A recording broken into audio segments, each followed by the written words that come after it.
Welcome to Hockey Nights in Vegas, the Hidden in the Bowels of City National Arena episode. I'm Eddie Rivkin. That's Canadian supermodel, Sarina Taylor.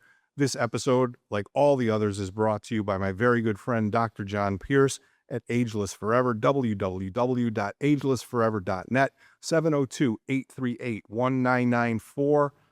That's the number to call if you tell the girls you found the practice through the podcast. Your first consultation is absolutely free.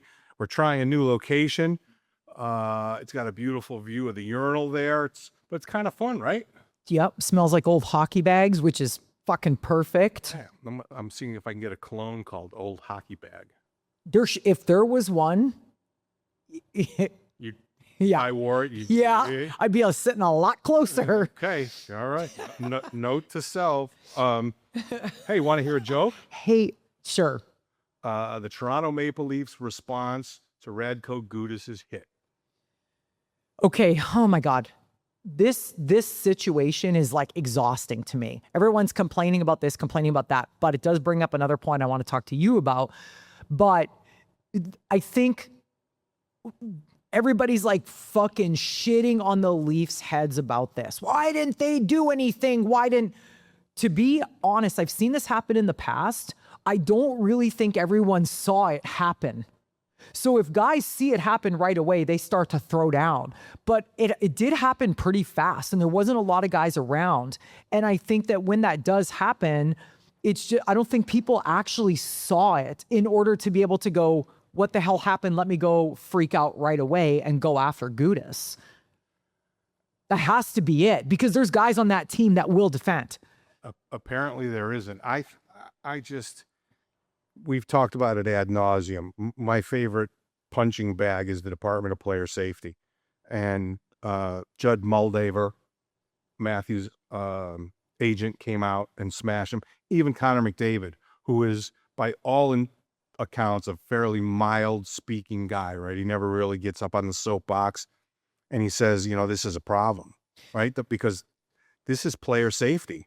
And if the players don't know the rules, I mean, this is embarrassing. And the NHL couldn't have handled it worse. All they had to do was say, we're going to have a hearing in person. The limit that they can impose as far as a suspension goes on a phone hearing is 5 games. If they have an in-person hearing, they can go as far as they want. Radko Gudas is a 4-time previous offender. He's a dirty player. You can't really sugarcoat it. The fact that the league was so disrespectful to the players and didn't at least call him on the carpet. Make the guy show up in front, give him 6 games, but make him stand there and face it, right? The video is, you can't dispute what it was. He went out of his way. He led with his leg. He exploded Matthews. It's a grade 3 MCL tear and other damage. He's out, well, we know for sure this year, but who knows how long the rehab's going to be. This is an embarrassment to the league. They had the easy option. Get on a plane, Radko, we need to talk to you, right? But they didn't. And for his agent said it was inexplainable what they did. But when Connor McDavid comes out, bar none, the best hockey player on the planet without argument, and takes a stand, this is now really serious. Well, McDavid will take a stand if he feels like one needs to be taken, whatever the grammar is there. But basically, if you guys didn't see it, what McDavid said was maybe there needs to be a different system in place as far as player safety is concerned. Like maybe if everybody has an issue with XYZ every single time there's a suspension, maybe the league needs to reevaluate how they're doing this, which is essentially what you've been saying for a long time in so many words. He's right. You're right. Gudas has been protected by the league because he was a fucking Florida Panther. Florida has been protected by the league since the year they lost to Vegas in the final. It's been 4 years of this shit. Gudis left 2 years ago. He's still protected. The guy is a piece of shit. He's a dirty player. He's a dickhead. He's all of the above. And that's why but I agree with you. Make him, if you do something like that, I don't care if you're a superstar or you're a fourth liner, he needs to be held accountable. And I don't even know, I don't even care how many games it was. It could have been 3, could have been 5, could have been 10, whatever. I don't care. But you're right. This is just going to keep happening over and over again. I mean, for me, the problem is systemic. The Department of Player Safety and the suspensions, everything is negotiated between the league and the Players Association. It's also arbitrated by the league. It's like both sides of the argument have the same lawyer. From the owner's perspective, they don't want long suspensions because their players miss out. Justified, okay, sure, maybe. But ultimately, my position is the players have to know exactly what the rules are so they can know exactly what the penalty is when they, commit an offense. In my opinion, and I've said this ad nauseum, it starts at the top. Yes, it starts with Gary Bettman and Bill Daly, but the top is George Peros. And I was thinking about it because we laughed about it about, who else would you want to run the Department of Player Safety? And I have a name for you. He fits the intelligence, former player, and a lawyer. Want to guess who that might be? Stu Grimson. 100%. Yeah. Stu, I think, listen, tough as fucking nails. They didn't call him the Grim Reaper because he was fun to play against, right? Got out of the game, really good on television, an attorney. He's the kind of guy who I think can look at all of the potential impacts of a player's transgression. I vote for Stu Grimson. Agreed. But going back to what you said about the players need to know, that's the problem, though. It's impossible to say this is going to be a 3-game suspension. This is going to be 5 because... But they can say if it's your 5th offense, it's 10 games minimum. Sure, but yeah, I agreed. His suspensions were 1, 2, 5, 5. It's an absolute joke. I mean, think about Tom Wilson. I mean, he sort of reformed himself. Somehow he was able to remove his head from his ass and become a really bona fide, legitimate player, good enough to play in the Olympics. But before a couple of years ago, he was a fucking lunatic. And the suspensions increased each and every time. So there should be a structure. First offense, a fine, 5,000 max, then a game, then 3 games, right? They have to get this recidivism. They have to get this out of the game, right? Much as I don't think Matthews that highly of Matthews, he is a bona fide superstar. And if Toronto were to be in a playoff race or in the playoffs, locked into the playoffs, their season is in effect over. And I know one man doesn't make a team and it's a team sport and everything like that. But that, I don't know. It just, they have to get, physical is fine. Intent to injure, and that's what that was. I don't care what anybody fucking calls it. Oh, they play at such fast pace. Eat a bag of dicks. Okay? Sometimes that is the case, but not in this instance. But not in this one. Yeah. This was intent to injure. He saw Matthews. He stuck his leg out. He blew out Matthews' knee. End of story. Mm-hmm. Not defensible by a lawyer or anybody else. Should have been 10 games, in my opinion. Yeah, I agree. I don't want to spend a lot of time on it, though. It's exhausting. I guess we should throw out some flowers. There's been some interesting achievements. No, I'm not going to talk about the referee. Anze Kopitar, all-time point getter for the Los Angeles Kings. Well, fuck, he should be. Well, but he passed a legend, Marcel Dion. Yeah, because he's played there for fucking 20 years. Marcel Dion didn't play his whole career there. No, he's a Red Wing. I mean, he got 8 goals. He's got 8 goals this year. Fucking hang him up, boy. Well, it's time. Okay, so based on that premise, is Ovechkin going to be done too? Ovechkin should have been done 4 fucking years ago. Somebody posted a thing the other day. They went to a Capitals game and they just recorded a shift of Ovi on the ice. They're like, if he took 5 strides this entire shift, I'd be shocked. It's Ovi just loafing around the ice. When there was a few years ago, everybody thought that Ovi might have been hanging him up after that year. I think it was 3 years ago. So everybody wanted to go watch him. And I watched him. I'm like, he's a fucking embarrassment to the game, to himself. If you're not going to put it in effort, get off the ice. But then all of a sudden, the next year, he had the chance to catch Wayne. He's like, his ass caught fire. Either play the game or get the fuck out. Like, that's the one thing about Wayne. When Wayne retired, he was like, I'm not as effective as I used to be. I'm good. I'm done. I'm out. Ovi, come on. These guys just, you're an embarrassment to the league. Do you think he just walks away after the season? He said he wanted to play his last years in Russia. Do you think he walks away, or do you think he sticks around for a retirement tour next season? Ovi, you mean? Yeah.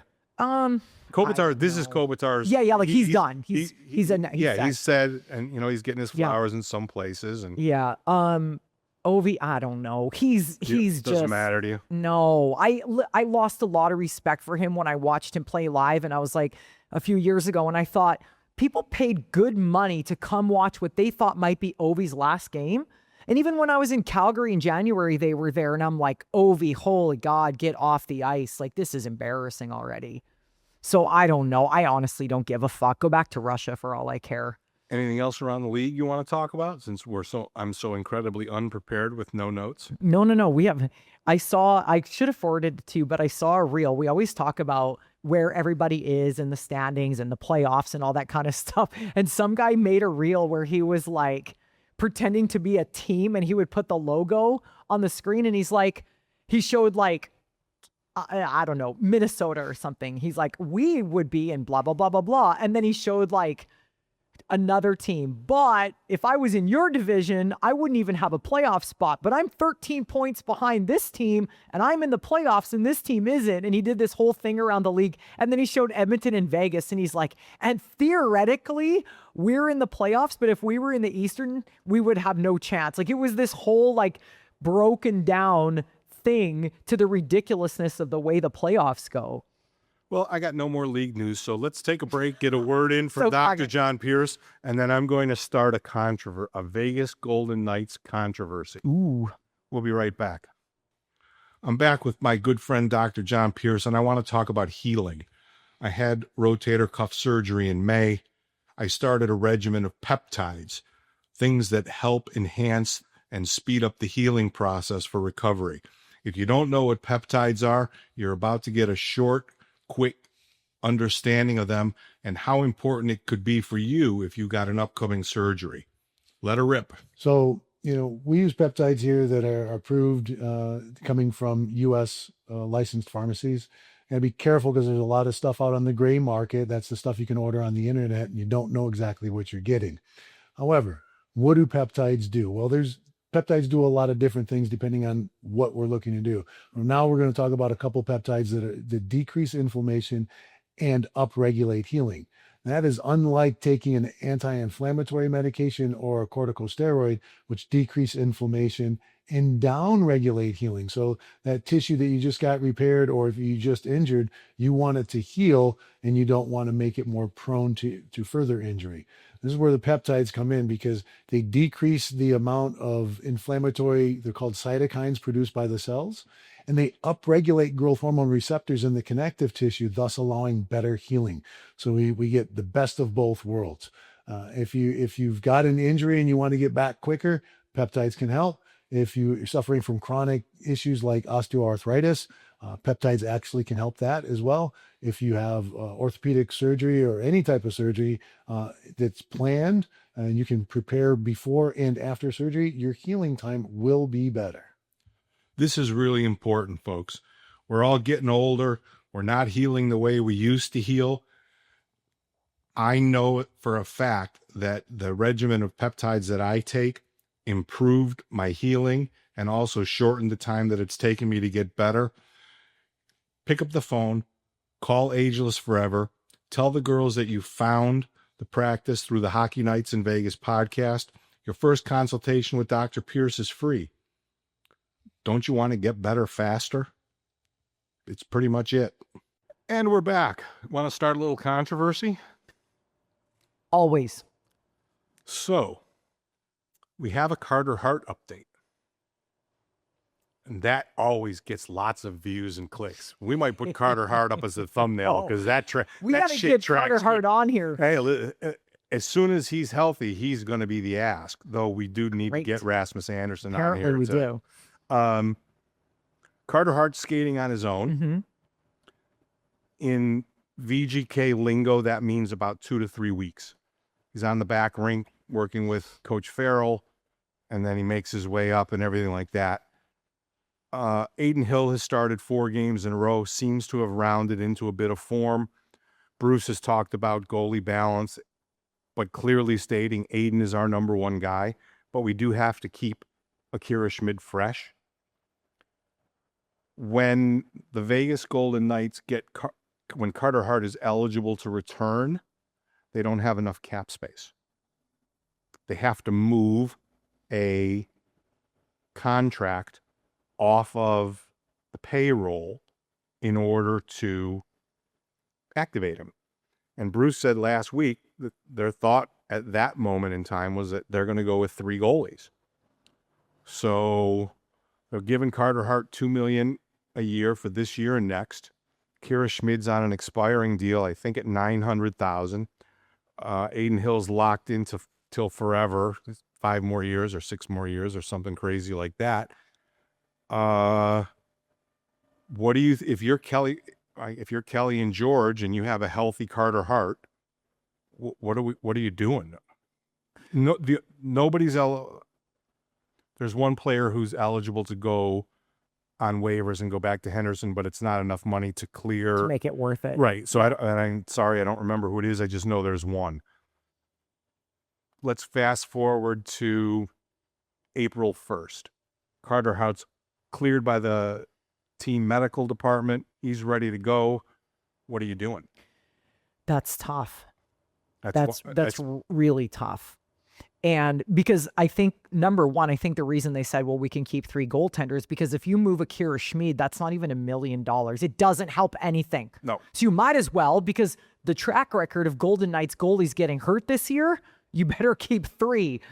You know, you never know. There's a lot of forwards. And we've seen, and I'm not saying it, Riley Smith is going anywhere, but we've seen Riley Smith a healthy scratch a lot of games lately. Same with Brandon Saad. Exactly. And so those guys make enough money that I honestly, I don't know. I don't want to even speculate because I really don't know what they would do. But I think right now, Bruce is taking the time to figure out his lines. We've seen in the 2 acquisitions that we've got in Smith and Dowd, they've just been really good. We talked about how good Keegan's line's been. The 3rd and 4th lines on this team have really been playing well.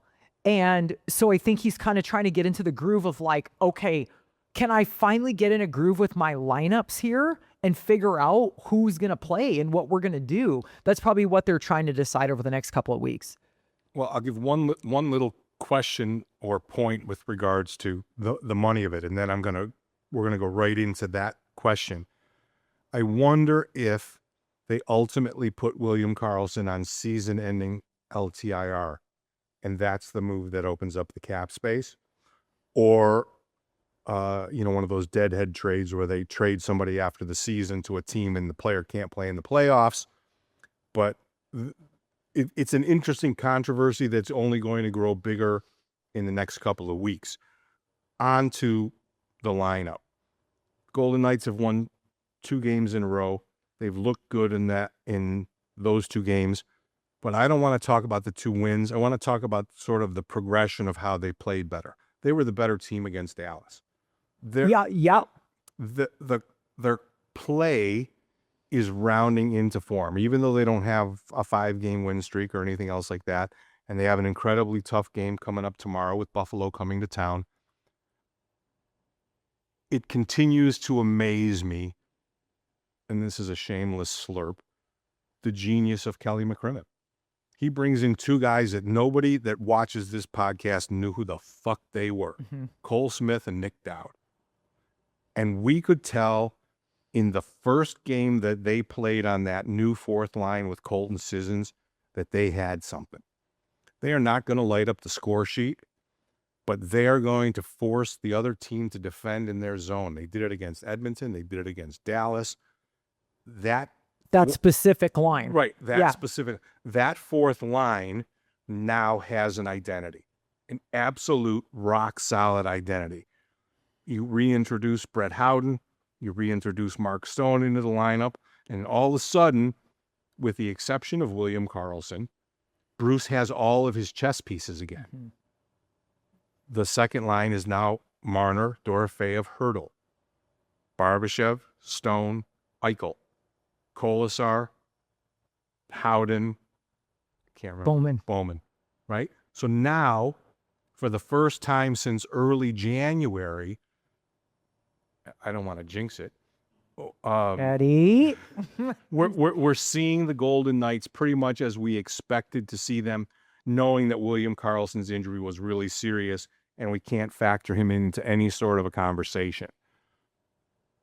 I think that the play has reflected that. Their quality of play over the last 5 games has been a steady ascension. Yes, did they beat a Tijuana taxi driver in the Chicago Blackhawks? Yes, they did. But they were supposed to. What did they do? They got the lead. That's been an issue. Now all of a sudden they seem to be scoring first a little bit. What else did they do? They extended the lead. That's been an issue because they ain't been doing that when they did get the lead. They choked them out. They put their foot on their neck, didn't let them back in the game. Chicago was never even competitive in that game. To be fair, Chicago did have some chances that they could not capitalize on. They weren't the better team, but Adin Hill was up to the challenge. Adin Hill is fucking unbelievable. Before I get to Adin Hill, I talked to Kelly about it after that Chicago game. The word he used was confidence. We got our confidence back. Now it's time to build on it. And I couldn't agree more. And I think playing Chicago at that moment was what they needed to get that confidence boost. Had a good game against Dallas, in Dallas. Yep. Like, oh, fuck, okay. Things are starting. It was like the game before was against Edmonton. That first period was the worst period of hockey I've probably ever watched in my entire life. Then it started to ramp up a little bit. McDavid had a play that was like about to be a highlight reel goal. And then both teams kind of started going a little bit. Then they get to Dallas. They're going. As long as you're going, something's going to happen. Then they come back. They played, I don't remember. I'm pulling my dad here. Yeah. No Malkin. No Malk, no Gino, no Sid. No Sid. But still in the playoff race and playing good without them. Right. And but Vegas, just, you could see it building. Like you said, it's been building. And that is a confidence thing. And I think it all comes down to, like, even we think about it like this as observers of the game. We're like, oh, thank God we finally have some, like, everybody kind of back. Now we can get going. We feel that. Imagine how it is in the dressing room. It's amplified. You know, it's like, okay, we've got Stoners back in the locker room, and everybody's coming back minus Karlsson. But for the most part, I think we're good now. Now we can roll. It's almost like they were playing in limbo, just waiting to get some guys back, which you can't blame them. But confidence, that is literally, sports is all psychological. And Adin Hill, since he's been back, he's been pulling Binnington shit in there, getting in the way. Guys are in front of him. He gives him a stick, gives him a shove, goes out to play the puck. The other night, he came out to play. I go, okay, Patrick Waugh, fucking get back in the net a little bit here. I love that about Adin Hill. That's what you got to do. If your goaltender's feisty, the rest of the team is going to roll. I am not going to say that they're back. I'm going to say that I like the progression, and they do seem to have a bit of swagger back. Swagger, confidence, same basic word. They just need to keep building. I think that tomorrow will be a very, very highly competitive game against Buffalo. I expect it to be really up-tempo. I mean, Buffalo's feeling themselves. They're leading the Atlantic Division, right? After, being a joke for the first 40 games of the year, here they go again, another team, right? They fire the GM. They bring in the new guy with the old GM's roster, and all of a sudden they seem to be unstoppable. So they're feeling it. Vegas is feeling it.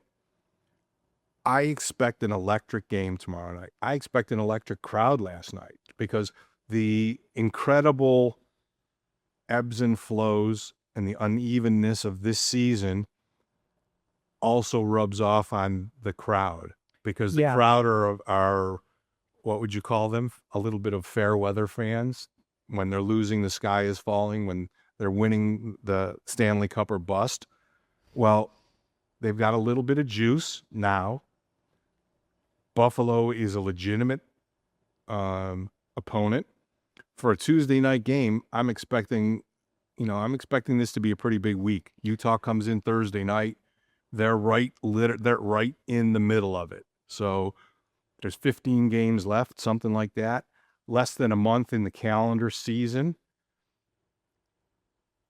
It sounds terrible to say that they peaked at the right time, but their play has improved markedly in the last 5 games, and the reasons behind it are very easily identifiable to you and I. Mm-hmm.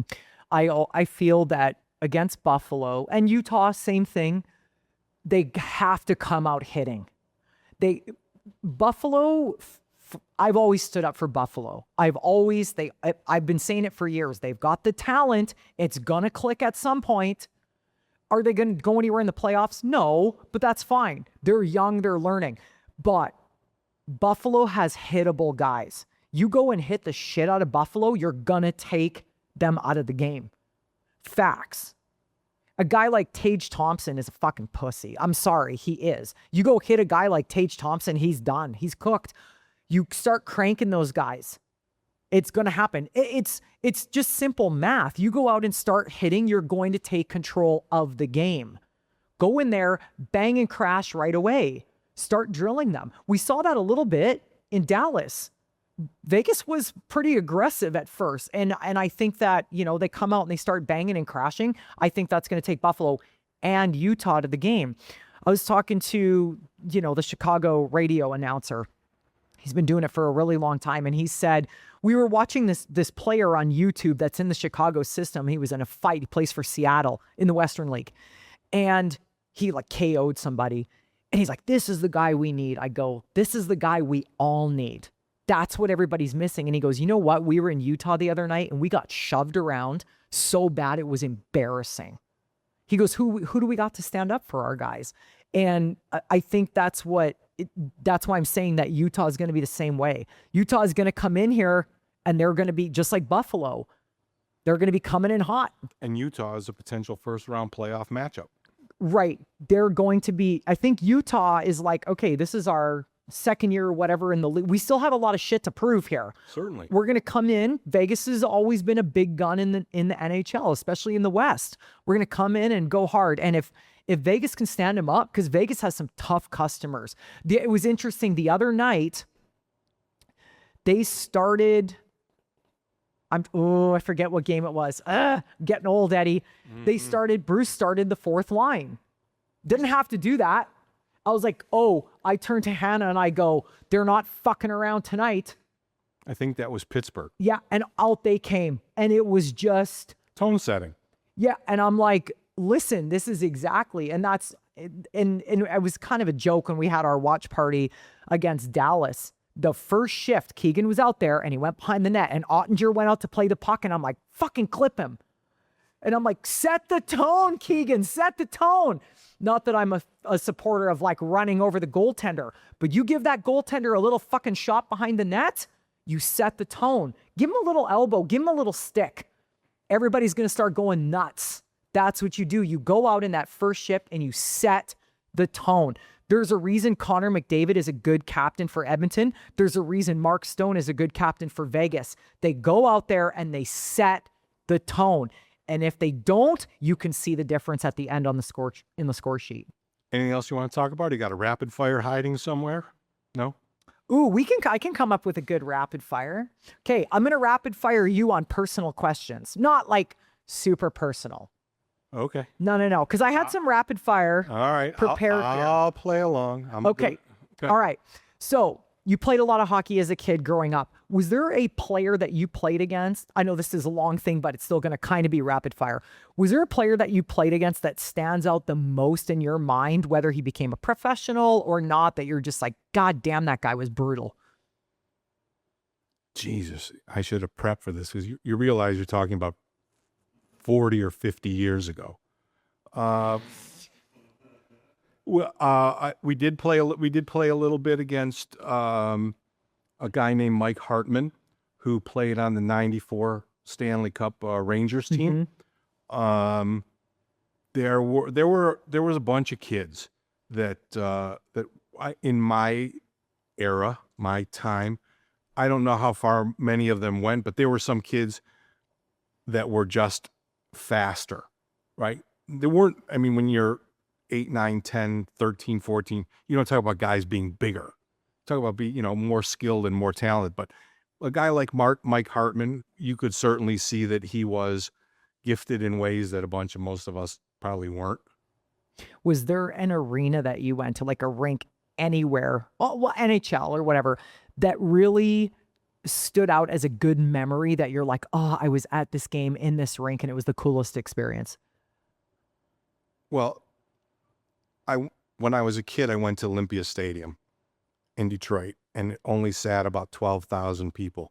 And the upper deck was so slanted that there was chicken wire so people couldn't fall over and fall into the lower bowl. Oh, my. Oh yeah, it was crazy.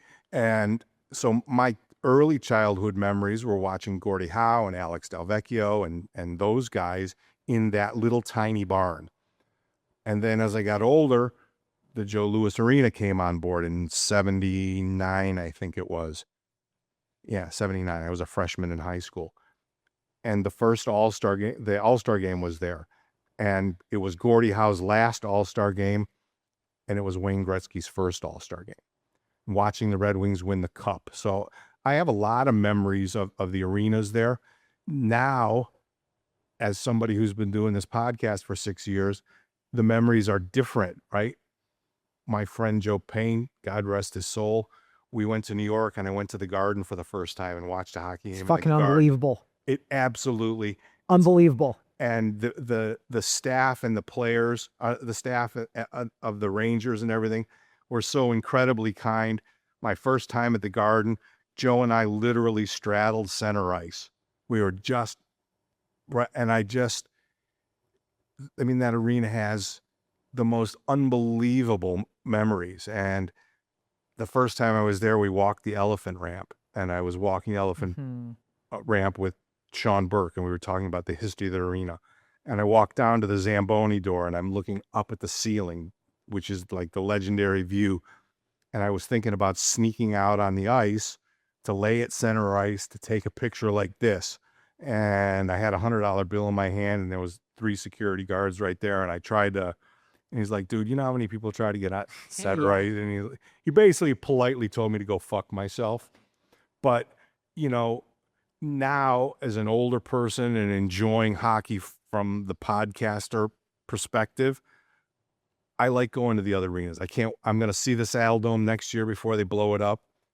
I can't wait to go back to and see the Bell Center and see wherever the Leafs play and stuff like that. So it's different now. But as a kid, I have a million memories of Detroit.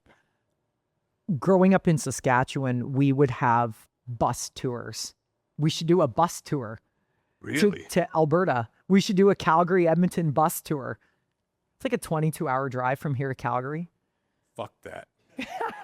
No, we don't drive the bus. Oh. No, but we would do bus tours. How about this? How about we fly to Calgary and we take a limo to Edmonton? Yeah, it's about a 3-hour drive, Calgary to Edmonton. We'll get an SUV limo. All right. We'll have snacks. Deal. We'll take some people. We should do a little tour. We should have a little Western Canada go around with some of our friends. You know what? Actually, what we should do is do a junior.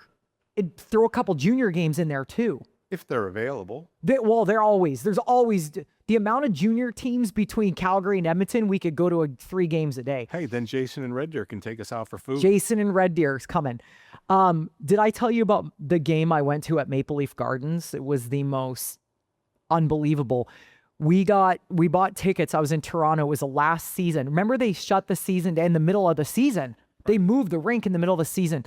So we bought tickets up in the nosebleeds from some scalpers. And then the people we were staying with were like, hey, do you guys want to go to the Leafs game tonight? We're like, yeah, well, what's the deal? She's like, oh, my uncle has these tickets from his work.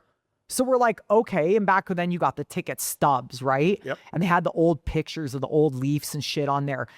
And so she's like, here's the tickets. And we're like, this is close to the ice. The fuck? So we went up to this little curtain, like to go out to the ice. We're like, where are these seats? To an usher. And she's like, oh, go down this hallway and then you're going to hang a left. There's a black curtain, but you go through the curtain and you go out. So we're like, okay. Well, for those of you who don't know, in Maple Leaf Gardens, in the gardens back in the day, you had to walk on the player's bench to get to the aisle to get up to your seats. We were 2 rows behind the Leafs bench, and that was how we got to our seats. So we're walking down the hallway, and I was like, this can't be real. This cannot be real. Thought you were getting punked. 100%. Before punked was a thing. And the dressing room door was open. The dressing room is right off the thing. And I was like, oh my God. And we had to walk on the bench to get up to our seats, and it was just like... But the first time I ever walked in, and I walked into Maple Leaf Gardens for the first game, and when I glanced out and I got tears in my eyes because it was just Maple Leaf Gardens, man. It was like everything you watched on Hockey Night in Canada. It's like right there. And the same thing obviously happened in Edmonton when I came out and I saw the banners and I was like, oh my God. And it was just... I'm such a softie when it comes to that shit because it was just like, that's what we knew growing up. Well, it's the only thing we cared about. Well, I know you're not a Red Wings fan, but next year, if there's a way to connect them, you have to see Little Caesars Arena because it's literally a testament to 105 years of hockey. It's wild. Statues all along the concourse, all the banners. It's just it's an NHL arena that sits 17,000, 18,000. But it's a museum of hockey in Detroit. And it's really, I went to the game 3 hours or 3.5 hours early. Oh, fuck yeah. Just, I mean, I was there where the ushers where the security people were asking me, what was I doing? And I'm like, here's here's my press pass. And one of the guys was really kind. It was an older guy. And he says, you're here kind of early. I said, well, I grew up in Detroit from the Olympia Stadium days, and I'm just sort of taking it in. He says, well, I'm happy to walk with you and show you all the stuff on the concourse. And I bought him a pizza. I love that. I mean, it really, it is, in my opinion, the perfect homage to a franchise. That's 100%. Like, I love when that, but I don't know, you guys probably can't hear, but there was like outside noise at the rink. The other night, I had walked into the rink and they post where we sit in the press box. And I was looking and I just happened to glance at the scout section and I saw Bill Ranford. And Bill Ranford was the goalie for the Oilers the last time he won the Conn Smythe for Edmonton in 1990 when they won the Stanley Cup. And there's not many people that actually will like buckle me like that. I was like, oh my God, because I've never met Bill Ranford. You were a wee bit smitten. I was watching you. I was going to say, why don't you introduce me to your friend? But you had the love glare in your eyes, so I wasn't really going to interrupt you. I went into the bathroom because I had to pee, and I got emotional, and I was like, this is ridiculous. Like, get it together. Like, get a grip. But it literally just made me think about, all those things, and that the Oilers at one point did give me happiness. Sincerely, I meant that. And so when he came in, I was like, oh my God. And then he kind of looked at where he was sitting and walked away. So then I'm standing kind of by where Berkey sits in the Golden Knights thing over the thing. And he came up the stairs and I was like, and I just froze. I was going to say something to him and I froze. And Berkey came out, was like, hey, come on in here or whatever. He looked at me like I had 5 heads. Which is fair because I had the stupidest look on my face in the world. I was like, oh my God. So then after he came out to get a coffee at the second intermission, and I said, listen, I want to apologize for staring at you like I was a fucking psycho. He's like, oh, it's okay. And I said, but I was an Oilers fan growing up and whatever. And he couldn't have been nicer. And he's like, at first I thought, do I know this person?